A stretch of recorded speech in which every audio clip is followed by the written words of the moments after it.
নমস্কার বন্ধুরা, তন্হির পাকশালাতে সবাইকে স্বাগত। আজকে আমি আপনাদের সাথে অত্যন্ত সহজ একটি পিঠের রেসিপি শেয়ার করব। আর পিঠে বানাতে গেলেই আমাদের যেটা সবার আগে প্রয়োজন সেটা হচ্ছে গরম জল। আমি একটা কেটলির মধ্যে 2 কাপ পরিমাণে জল গরম বসিয়ে দিলাম আর গ্যাসের ফ্লেমটাকে হাইতে করে দিয়ে জলটাকে খুব ভালো করে ফুটিয়ে নেব। জল ফুটতে ফুটতে আমি চালের গুঁড়োটা মেপে নিচ্ছি। একটা বাটির মধ্যে নিয়ে নিলাম 1 কাপ পরিমাণে আতপ চালের গুঁড়ো। এটা বাজারের কেনা আতপ চালের গুঁড়ো। এর মধ্যে দিয়ে দিলাম হাফ চা চামচ পরিমাণে লবণ। জল কিন্তু আমাদের ফুটে গেছে। এই চালের গুঁড়োটা মাখার জন্য আমাদের এরকম ফুটন্ত জলেরই প্রয়োজন। তাই জলটাকে খুব ভালো করে ফুটিয়ে নিয়ে গ্যাসের ফ্লেমটাকে বন্ধ করে দিলাম। 1 কাপ পরিমাণে চালের গুঁড়োর মধ্যে প্রথমে আমি 1 কাপ পরিমাণে গরম জল নিয়ে নিচ্ছি। অল্প অল্প করে জলটাকে চালের গুঁড়োর মধ্যে দেব আর ভালো করে মিশিয়ে নেব। আমি যে চালের গুঁড়োটা কিনেছি সেটাতে কিন্তু বেশ দানা দানা আছে। কোনো কোম্পানির প্যাকেটে চালের গুঁড়ো যদি আপনারা ব্যবহার করেন সেই চালের গুঁড়ো কিন্তু বেশ মিহি হয়। আর যদি পিঠে নরম করতে হয় তাহলে একটু দানা দানাওয়ালা চালের গুঁড়ো ব্যবহার করবেন। ওই নামি দামি কোম্পানির প্যাকেটের চালের গুঁড়ো ব্যবহার করবেন না। সেগুলো যেহেতু মিহি হয় তাতে কি হয়, পিঠেগুলো শক্ত হয়। প্রথমে 1 কাপ পরিমাণে জল দিয়ে আমি খুব ভালো করে মিশিয়ে নিচ্ছি। আরও হাফ কাপ পরিমাণে জল আমি এই চালের গুঁড়োর মধ্যে দিয়ে দিলাম। মোটামুটি 1.5 কাপের থেকে একটু বেশি পরিমাণে জল আমি এর মধ্যে মিশিয়ে নিচ্ছি। যেহেতু এই চালের গুঁড়োর টেক্সচারটা বেশ দানা দানা, মানে একটু খড়খড়ে, সেই জন্য এই চালের গুঁড়ো দিয়ে পিঠে বানালে কিন্তু পিঠেটা খুব নরম হয় আর এতে জলটা একটু বেশি খায়। সেই জন্য 1.5 কাপের থেকে একটু বেশি পরিমাণে জল দিলাম। 1 কাপ চালের গুঁড়োর মধ্যে 1.5 কাপের থেকে জাস্ট একটু বেশি পরিমাণে জল ব্যবহার করেছি। চালের আটাটা ভালো করে মেখে নেওয়া হয়ে যাওয়ার পর, মানে একটা ব্যাটার তৈরি করে নেওয়ার পর, ফ্রাই প্যানের মধ্যে অল্প একটু ঘি ব্রাশ করে নিচ্ছি।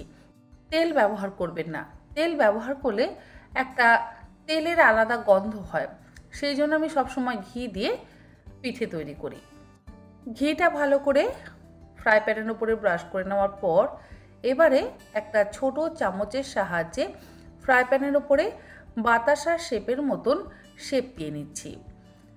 আপনারা চাইলে বড় বড় করেও করতে পারেন, তবে বড় বড় করার থেকে এরকম যদি ছোট ছোট করা হয় তাহলে খেতেও কিন্তু ভালো লাগে এবং দেখতেও অসম্ভব সুন্দর লাগে। আমি এই পিঠেটা একটু এরকম ছোট ছোট করেই করি।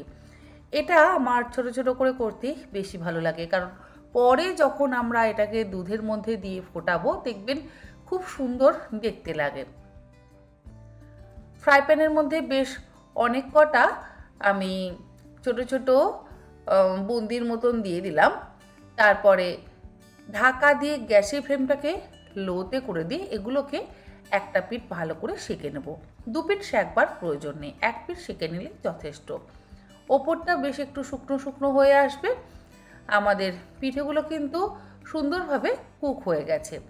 এগুলোকে আমি অবশ্য বলি বাতাসা পিঠে। আপনারা আপনাদের নিজেদের পছন্দ মতো নাম অবশ্যই দিতে পারেন। আমি জানি না আপনারা কি নাম দেবেন, তবে আমার মনে হয় এটা বাতাসা পিঠে হলেই বেশি ভালো হয়। আমি যেহেতু বাতাসা পিঠে বলি। যাই হোক, পিঠেগুলো কিন্তু আমার তৈরি করে নেওয়া হয়ে গেছে। এগুলোকে আলাদা একটা প্লেটের মধ্যে ঢেলে রেখে দেব। আর এই একই রকমভাবে বাকি বাতাসা পিঠেগুলোকেও তৈরি করে নেব।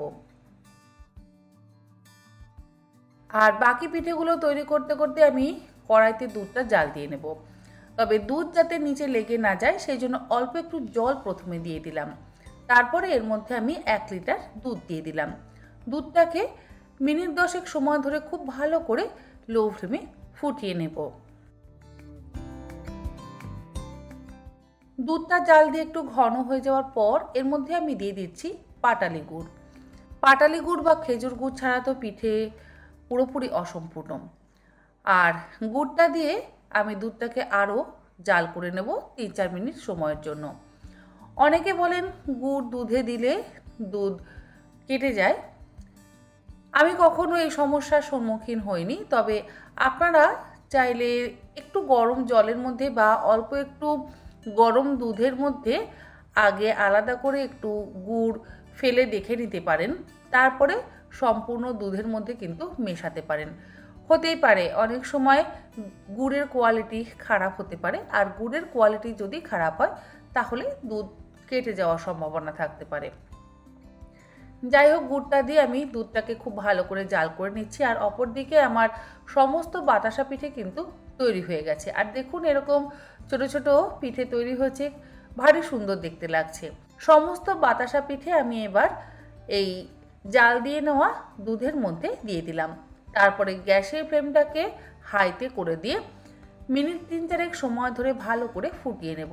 ততক্ষণ পর্যন্ত ফোটাতে হবে যতক্ষণ না পিঠেগুলো দুধের ওপরে ভেসে ওঠে। আর এই পিঠে কখনোই কিন্তু শক্ত হয়ে যায় না। একে তো আমরা নরম করে মেখেছি, আর জাস্ট তাওয়া বা ফ্রাই প্যানের ওপরে কিছুক্ষণ আমি পিঠেগুলোকে হালকা ঘি দিয়ে সেঁকে নিয়েছি। এইভাবে আপনারা একবার পিঠে বানাবেন, দেখবেন অসম্ভব নরম এবং সুস্বাদু বাতাসা পিঠে কিন্তু তৈরি হবে। বাতাসা পিঠেগুলো দুধের মধ্যে দেওয়ার পর আমি 2 মিনিট হাই ফ্লেমে ফুটিয়ে নিলাম। 2 মিনিট পর গ্যাসের ফ্লেমটাকে বন্ধ করে দিয়ে এবার এটাকে একটা আলাদা পাত্রের মধ্যে ঢেলে নেব। তারপরে ঠান্ডা ঠান্ডা এই বাতাসা পিঠে সার্ভ করব।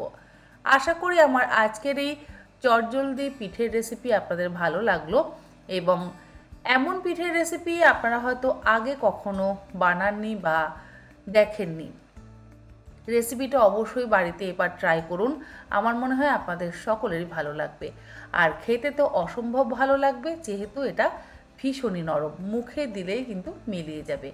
যাই হোক, তৈরি হয়ে গেল দারুণ সুস্বাদু নতুন গুড়ের বাতাসা পিঠে। তবে এই রেসিপিটা আপনাদের কেমন লাগলো কমেন্ট বক্সে জানাতে কিন্তু একেবারে ভুলবেন না। আর আপনারা যদি কোনো নতুন নাম দিতে চান, সেই নামটাও আমাকে জানাতে একেবারে ভুলবেন না। আজ তাহলে এই পর্যন্ত, আবার হাজির হয়ে যাব অন্যদিন অন্য কোনো নতুন ধরনের রেসিপি নিয়ে। ভালো থাকবেন, সুস্থ থাকবেন, ধন্যবাদ।